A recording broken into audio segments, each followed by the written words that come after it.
Welcome to Beef Cattle Life.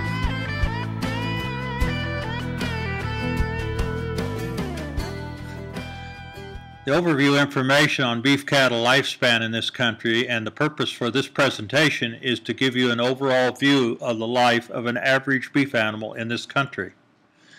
A little background information on how this came to be. Our pilot studies at Cedars-Sinai Medical Center in Los Angeles, California have shown a gap in the correct information in the beef life cycle. My personal background experience is growing up on a large cattle ranch in Nebraska, educated at the University of Nebraska in animal science, as well as operating several feedlots, have given me some first-hand experience. I've also had some experience in harvesting and meat processing, which has given me an informed connection with the beef lifespan. It is my objective to give you a clear picture of a true lineage in the areas you are about to observe. This is a picture of beef cows in a normal summer grazing situation in the western part of the United States, but not unlike most of the grazing areas of our country during the summer period. Our Earth's natural cattle rangelands consist of 40% of the Earth's land surface. Rangelands are suitable only for grazing by ruminant animals. Ruminant animals are the animals that can convert the legumes and the forages of these lands and grasses to protein for our usage. Grass and hay provide 54% of the forage in the U.S. for human food and fiber. The process of raising beef cattle. Now we are going to look deeper into the way beef cattle are raised and cared for in this country. Ranchers generally select the best heifers with dominant traits to use as future cows. Here we have a picture of a bull with some first calf breeding heifers. The heifer's first conception is at 15 months, making their first calving at 2 years of age. Select bulls from genetically enhanced registered herds are generally introduced for breeding of these heifers in commercial herds. Average summer pasture breeding in a natural grass setting would look something like this. Here we have the cow-calf pairs and a bull on a natural setting. One bull for 25 to 40 cows is the normal ratio over a 45-day breeding time. This allows 2 21-day estrus cycles to allow conception. This provides for calving to be closer together so we have more uniform animals when it comes time to wean the calves. Females spend about 6 months on summer grass as heifers or as mature cows with their calves. Most cows give birth each year for a lifespan of about 7 to 9 years or 7 to 9 calves. The gestation period is 9 months, with most calves being born in the spring of the year in the U.S. due to the seasons. This allows the mother cow to raise her calf on summer natural pasture, which allows her to give the most milk without other feeds, and as she is in a natural setting with the calf and for rebreeding. Birth is usually in the spring in areas where weather is unpredictable, allowing calves to go to pasture with mother cows in summer at about 2 months age. Births are mostly unassisted in a natural pasture setting. Cows are great mothers and have natural instincts to nurture their young. We have a picture here of a newborn that's probably just a few minutes off the ground, and already the cow is tending to him and he is nursing. Newborns must be watched very carefully, however, because there's health issues and weather issues in much of our country in the calving period. Branding is normally at about 2 months of age. All calves are marked and vaccinated for blackleg, and bull calves are castrated to become steers. The animals are sometimes ear-tagged and marked in other ways for individual identification. Calves are weaned at about 6 months old, or on average of about 550 pounds. They are converted from milk to forage as the milk stomach ceases to operate, and the ruminant stomach at that point starts to operate and function, processing hay and forage. Weaned calves are under a lot of stress from the separation of their mothers and diet change. This is normally in the fall of the year, so bad weather, storms, or dust can be a real problem, creating health issues. Sick animals may require medical attention. Calves during the winter months are fed forages and hay so that they can maintain their weight and growth. Young heifers and steers, heifers or steers that are 1 year old, will remain on summer natural pasture for 6 months, are then called yearlings. Their actual age is 18 months. The next step is the feedlot. Yearlings weighing 800 to 850 pounds coming from the pasture will be started on a conversion ratio from hay to silage and corn. Cattle are normally put in pens of about 300 head each so that they have plenty of room to move in areas that have good drainage so that they do not have mud to contend with, kept clean and safe. The feedlot diet over the last 120 to 150 days of the animal's life consists of corn, silage, which is chopped corn stalks, including the corn, and abundant fresh water. Vitamins and minerals are also added for nutrition.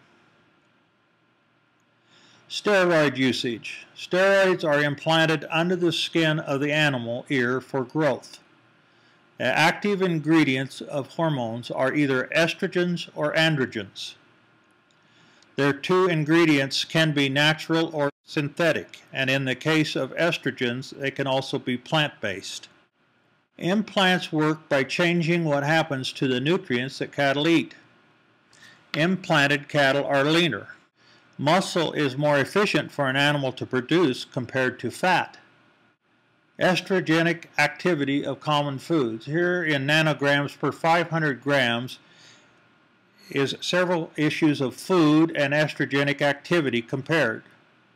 As you can see at the bottom, beef from a steroid-implanted steer contains only 7 nanograms, and a non-implanted steer is only 5. Estrogen production in humans and potential estrogen intake from implanted beef. Here we have a comparison of a pregnant woman, a non-pregnant woman, an adult male, and prepubertal children in compared to the implanted cattle. As you can see, the 7 nanograms in the beef implanted cattle is nearly negligible compared to what we produce on an average day in just our human lives. Therapeutic antibiotic usage. Therapeutic antibiotics are often necessary to maintain cattle health. Sick animals do not gain weight efficiently and are a threat to other animals. Just as when you get sick you do not do well, animals have to be kept well in order to not affect other animals in the feedlot and of course to get back to where they're gaining efficiently.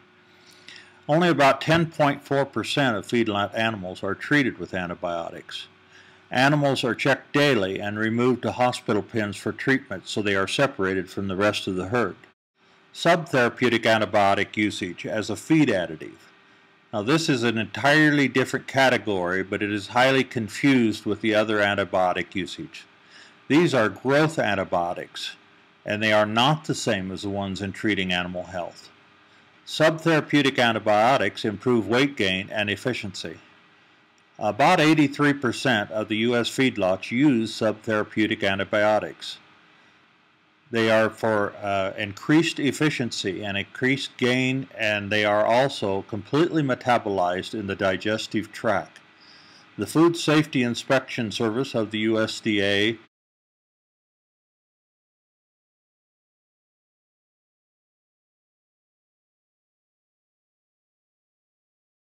subtherapeutic residues are less than 1% antibiotic additive of the 300 milligram per day per animal, and that's an average number. Antibiotic residue comparison. This is one of the many concerns we have with in the meat industry and for the consuming customer. By FDA standard law, no residue greater than 3 milligrams can remain in the entire beef animal. At the very highest, this residue would be no more than 2.5 micrograms per pound of beef. Compared to a normal antibiotic dose given to humans for sickness, this is a very negligible amount. As a comparison chart, This is the medicinal use of antibiotics compared to legally allowable levels of antibiotic residue in beef in micrograms. First, we have an application of dosage for an average adult, an average child, and lastly, for the antibiotic residues in beef. As you can see, we have about 1,200,000 micrograms per day when you are sick and using antibiotics, a child about 1 million, with 2.5 micrograms at the very highest in a pound of beef. Well, let's talk about the environmental effects and food supply from a subtherapeutic antibiotic level. First of all, when we use subtherapeutic antibiotics, it reduces the level of gasoline and fertilizer necessary to produce feed because we have to produce less of it to get more pounds of beef. It reduces the total manure generated per head of cattle and in turn reduces total methane gas output, which is a major situation for our ozone. Usage of these subtherapeutic antibiotics also reduces the number of animals needed to produce the same level of beef product. An alternative beef supply is available for those of you who are concerned about steroids and antibiotics. Under the USDA label of organic or naturally raised, you would receive no growth promotion of steroids or antibiotics in the meat. If you are concerned about possible antibiotic residue and or steroids, you can purchase USDA organic or naturally raised beef and be assured that they have been certified to have never contained any steroids or antibiotics. This is the antibiotic bibliography.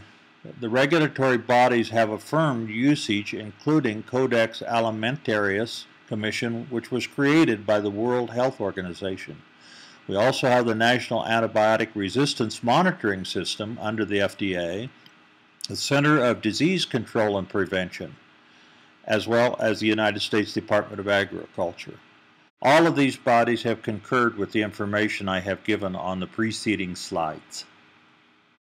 Animals are selected at a correct weight, what they call a finished weight, to be separated and loaded on the truck from the feedlot and to be taken to the processing plant.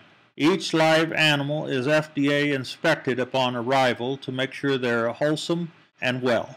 After passing inspection, they are stunned and hung by their hind feet immediately for bleeding out.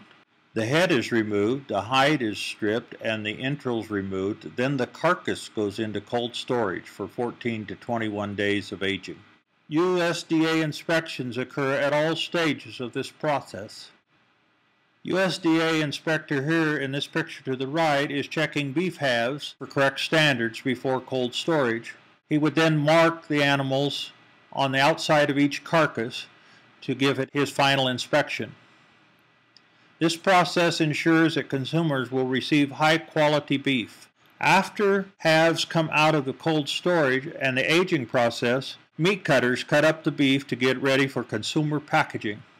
This is a pie chart of the beef cattle life cycle. As you can see, we have 6 months from birth to weaning. This would be the nursing phase. 6 months in the winter backgrounding, hay and supplements growing stage. 6 months in summer grazing, back on natural grass, and the last 3 to 4 months is in the feedlot when they would be getting the corn and be finishing out. This is a simplified overview of the beef cuts. You will notice where steaks, rump roasts, chuck roasts, etc. are all derived from. The beef is then cut up into these steaks, roasts, and other cuts and ground up ground meat for inspection. The packaging process. The ground meat and beef cuts are inspected and packaged. After packaging, they are immediately shipped to retail and restaurant outlets. And this is a finished product. A steak on a grill or hamburgers on a grill. The goal in this process is to provide a healthy choice that consumers will enjoy.